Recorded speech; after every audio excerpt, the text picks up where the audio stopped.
Good morning students. आज अपन ecology में biotic interaction जो अपना कल छूट गया था उसका पूरा करते हैं कि बायोटिक इंटरेक्शन में अपन ने पढ़ा था कि किस प्रकार से दो प्रजातियां जो आपस में साथ रहती हैं उनका आपस में क्या संबंध है और उन संबंध का उनके ऊपर क्या प्रभाव पड़ता है, ये बायोटिक इंटरेक्शन में पढ़ा था। इसमें अपन ने कुछ पॉजिटिव, नेगेटिव और न्यूट्रल रिएक्शंस पढ़े थे कि पॉजिटिव रिएक्शंस में इंटरेक्शन में क्या होता है, दोनों को फ़ायदा होता है, नेगेटिव में दोनों को नुकसान होता है। और कुछ जीरो जो हैं संकेत के द्वारा दर्शा रहे थे उसमें उनको क्या होता है, कोई फ़र्क नहीं पड़ता, वो न्यूट्रल रहती हैं। तो आज कल अपन ने पॉजिटिव इंटरेक्शन के कुछ एग्जाम्पल पढ़े थे कि पॉजिटिव इंटरेक्शन 3 तरह की होती है: कॉमेंसलिज्म, म्यूचुअलिज्म और प्रोटो कोऑपरेशन। यहाँ कॉमेंसलिज्म जो अपन ने कल पढ़ा था उसमें पढ़ा कि ए प्लस और जीरो का संबंध होता है, यानी एक स्पीसीज़ को फ़ायदा होता है और दूसरी स्पीसीज़ न्यूट्रल रहती है, उसे ना तो फ़ायदा होता और ना कोई हानि होती है। इसके कुछ अपन ने एग्जाम्पल भी पढ़े थे, जैसे कठलताएँ पढ़ी हैं, एपीफाइट्स अधिपादप पढ़े हैं, जो कि इस तरह की इंटरेक्शन दर्शाते हैं।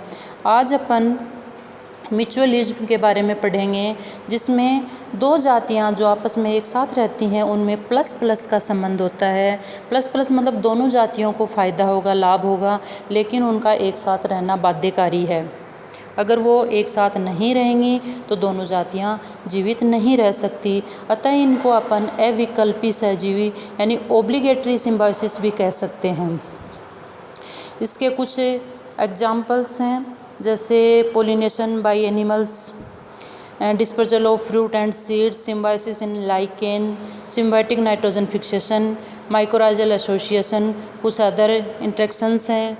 तो इन सब का अपन कुछ अध्ययन करेंगे। तो सबसे पहले इनमें जो है वो है म्यूचुअलिज्म में कि म्यूचुअलिज्म होता क्या है। तो इस प्रकार के इंटरेक्शन में दोनों सजीवों को लाभ होता है, लेकिन दोनों के लिए जीवित रहने के लिए स्थायी रूप से एक दूसरे के साथ जीवन यापन करना आवश्यक है। जो पोलिनेशन ऑफ एनिमल्स होगा, यानी एनिमल्स के द्वारा जो पोलिनेशन होता है उसमें प्लांट एवं उस एनिमल दोनों को फ़ायदा रहता है, और अगर वो दोनों साथ नहीं रहेंगे तो उनमें कुछ ऐसे बाध्यताएं आ जाएंगी कि वो दोनों अपना जीवन यापन सही तरीके से नहीं कर सकती। इसके लिए कुछ कीट, मधुमक्खियां हैं, जैसे तितलियां हैं, मोथ हैं, और कुछ पक्षी क्या करते हैं, पौधों से मकरंद चूसते हैं, यानी पुष्प, जो पुष्प होता है उसके ऊपर मकरंद होता है, तो वहाँ पे वो परागण की क्रिया करते हैं। और वो जब एक पुष्प से दूसरे पुष्प पे जाते हैं तो दूसरे पुष्प में उनकी वर्तिकाग्र पर क्रॉस पोलिनेशन की क्रिया भी संपन्न करते हैं। तो उसमें दोनों को फ़ायदा है कि प्लांट का तो क्रॉस पोलिनेशन हो रहा है और जो कीट है उसको अपना भोजन मिल रहा है, जो मकरंद मिल रहा है। तो इस तरीके से दोनों को फ़ायदा, लेकिन दोनों का साथ रहना ज़रूरी है। अगर प्लांट पे कोई कीट नहीं बैठेंगे तो जो प्लांट है उसका क्रॉस पोलिनेशन नहीं होगा, और कीट अगर उनके ऊपर नहीं आएंगे तो कुछ कीटों का भी भोजन जो है वो एक विशेष मकरंद जो होता है वो ही होता है, तो वो उनका जीवन यापन नहीं चल पाएगा। इसके कुछ पुष्प ऐसे भी होते हैं जिनके कुछ निश्चित प्राणी ही उनके ऊपर आते हैं, जैसे रेफ्लिशिया में जो मांसभक्षी मक्खी है उसके द्वारा ही पोलिनेशन होगा, और अंजीर में ब्लास्टोफागा वंश का जो कीट है उनके द्वारा पोलिनेशन होगा। काइजेलिया में चमगादड़ के द्वारा होगा। तो ये विशेष जातियां हैं, अगर ये इनमें से कोई एक जाति विलुप्त हो जाती है तो उस पौधे का पोलिनेशन भी रुक जाता है, जो उस प्लांट की जाति के विलोपन का कारण होगा। इसके अलावा अगला है dispersal of fruit and seeds. जब जो ये जंतु हैं वो अपने भोजन के लिए फल एवं बीजों पे, पौधों पे निर्भर रहते हैं, और वो वहाँ से फल व बीज खाकर, जैसे बंदर है, गिलहरी है, कुछ पक्षी है, ये वहाँ से फल व बीज खाकर किसी दूसरे स्थान पे चले जाते हैं। तो इनकी जो विष्ठा है उसके द्वारा वो जो फल, जो बीज हैं वो वहाँ दूसरी जगह दूरी पे पहुंच जाते हैं, उनका डिस्पर्सल हो जाता है।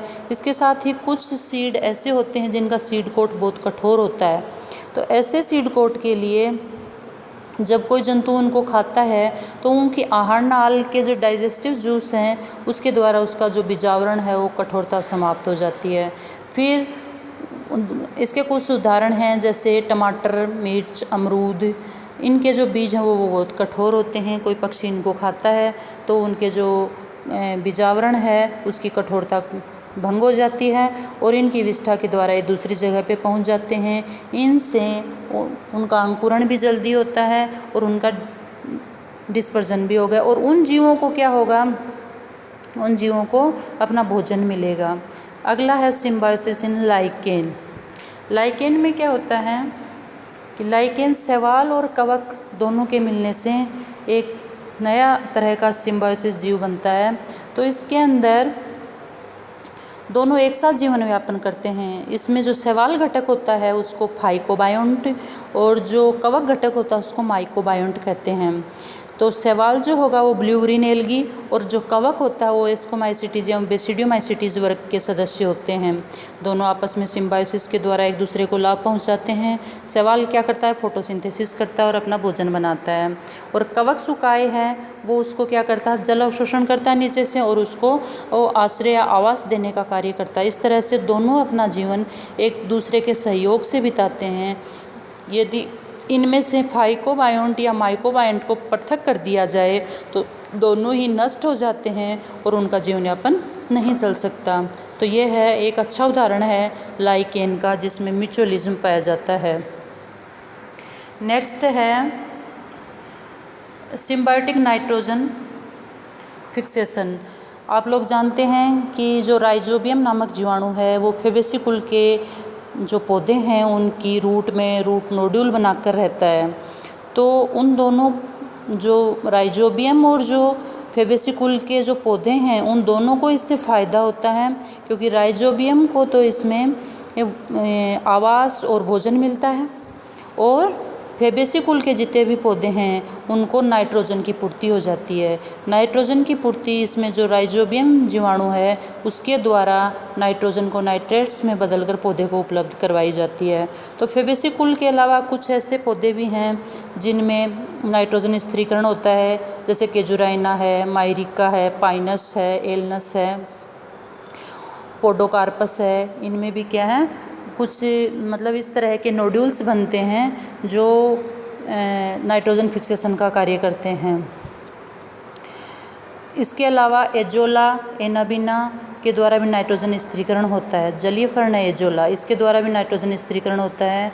तो इन दोनों जीवों में मतलब राइजोबियम ये जो जीवाणु है इनमें और उस प्लांट में जिसमें इसकी रूट नोड्यूल पाई जाती है दोनों में ही म्यूचुअलिज्म पाया जाता है। अगर ये दोनों ही आपस में एक साथ नहीं रहेंगे तो अपना जीवन यापन नहीं कर सकते, तो इनकी बाध्यकारी है इनका साथ रहना। अगला है माइकोराइजल एसोसिएशन। माइकोराइजल एसोसिएशन क्या होता है, कुछ वस्कुलर प्लांट जो हैं उनकी भूमिगत जड़ों में कुछ कवक तंतु उन आपस में अंतर्ग्रथित होके और एक जाल सा बना लेते हैं। ये जाल प्लांट के अंदर भी हो सकता है उसकी जड़ के और बाहर भी हो सकता है, जिससे कि उसको जल और खनिज लवण उपलब्ध करवाए जाते हैं प्लांट को। तो इसमें इस तरह का जो एसोसिएशन होता है उसको माइकोराइजियल एसोसिएशन कहते हैं। इसमें दो तरह का है, पहला है एक्टोट्रोफिक और दूसरा है एंडोट्रोफिक। एक्टोट्रोफिक जो एसोसिएशन है उसमें जो कवक होगा वो जड़ के ऊपर की तरफ यानी जड़ के बाहर की तरफ मिलता है, उसको बाह्यपोषी भी कह सकते हैं। और ये मूल रूट हेयर की तरह ही कार्य करता है। तो यानी जैसे रूट हेयर से खनिज लवण और जल का अवशोषण होता है वैसे ही ये रूट हेयर की तरह कार्य करता है। इसके कुछ एग्जाम्पल हैं जैसे पाइनस और ओक। दूसरा है इसमें एंडोट्रोफिक एसोसिएशन है, उसमें जो कवक का जाल होगा या कवक हाइफी होंगे वो उसके सेल्स के अंदर पाए जाते हैं और यानी कि वो अंदर की साइड होते हैं, आंतरिक कोशिकाओं के संपर्क में रहते हैं वो। और इस तरह के जो गठबंधन होता है इनका वो कुछ प्लांट्स जैसे आर्किडेसी, एरिकेसी, एसरेसी इनमें पाया जाता है। तो दोनों तरह के गठबंधन के द्वारा ही वो होस्ट प्लांट को जल एवं खनिज लवण का अवशोषण करके देते हैं और बदले में उनसे पोषण लेते हैं। इस तरह है ये फास्फोरस का अवशोषण जो एंडोट्रोफिक एसोसिएशन है उसमें फास्फोरस का अवशोषण करते हैं और ये पौधे सीधे ही मृदा से नहीं कर पाते हैं, जबकि ये माइकोराइजी होने के कारण उनको फास्फोरस उपलब्ध कराते हैं। तो इस तरह का एसोसिएशन है, ये भी म्यूचुअलिज्म का एक सबसे अच्छा उदाहरण है। इसके अलावा मायरेमिकोफिली होती है जिसमें कुछ चीटी रागिता जिसको बोलते हैं, उसमें कुछ पौधों के ऊपर जैसे आम है, लीची है, जामुन है, बबूल है, उनके ऊपर चींटियाँ वो आवास बनाकर रहती हैं। इसके बदले में उस प्लांट को क्या करती हैं, वो उसके एक बॉडीगार्ड की तरह कार्य करती हैं कि दूसरे जीवों से, हानिकारक जीवों से उसकी रक्षा करती हैं और डिस्टर्बिंग एजेंट की तरह काम करती हैं। इसको बोलते हैं चीटी रागिता। तो आज अपना म्यूचुअलिज्म पूरा हो गया है। अब अपना है प्रोटो कोऑपरेशन, जिसमें बाध्यकारी मतलब दोनों जीवों को फ़ायदा होगा। तीसरी बायोटिक इंटरेक्शन, पॉजिटिव इंटरेक्शन क्या है? प्रोटो कोऑपरेशन, जिसमें दोनों ही प्रजातियों को फ़ायदा होगा लेकिन दोनों के लिए बाध्यकारिता नहीं है। इसके एग्जाम्पल हैं सी एनीमोन और हर्मिट क्रेब। और दूसरा है प्लांट्स की रूट एवं लीफ पर माइक्रोब्स पाए जाते हैं जिसे राइजोफियर कहते हैं और फिलोस्फियर कहते हैं। राइजोस्फीयर और फिलोस्फीयर पाए जाते हैं। इनमें क्या होता है, जो हर्मिट क्रेब और सी एनीमोन होता है, तो हर्मिट क्रेब का जो कवच होता है उसके ऊपर सी एनीमोन पाया जाता है। तो सी एनीमोन को तो हर्मिट क्रेब जब चलता है तो उसके जगह जगह उसको पोषण मिलता है और हर्मिट क्रेब को उससे अपने ऊपर सुरक्षा मिलती है। अतः दोनों ही को फ़ायदा है और इस तरह उनका अगर वो दोनों अलग अलग हो जाएं तो भी वो अपना जीवन आसानी से व्यतीत कर सकते हैं। तो इनका आपस में साथ रहना बाध्यकारिता नहीं है। तो ये हो गया प्रोटो कोऑपरेशन। धन्यवाद।